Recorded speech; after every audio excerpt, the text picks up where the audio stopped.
વંશ વૃદ્ધિ કરી નિત્યમ ગણેશાય અર્પયામ્યહમ.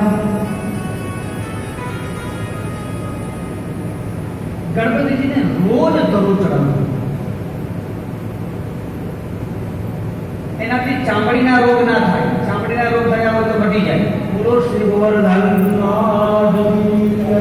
કેટલું ઋષિમુનિઓએ આપણને શાસ્ત્રોની અંદર આપ્યું. બીજા નંબરની અંદર માતાજી જગદંબિકા એ તેજનું સ્વરૂપ છે. એમને આરાધના કરવાથી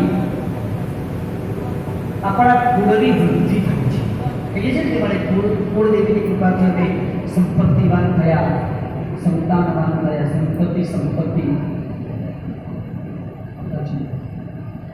દાંપત્ય જીવન શ્રેષ્ઠ બનાવવું હોય તો રોજ ચંડી પાઠ કરવું. કદાચ આપણે ન કરી શકીએ તો બ્રાહ્મણ જોડે કરાવવું.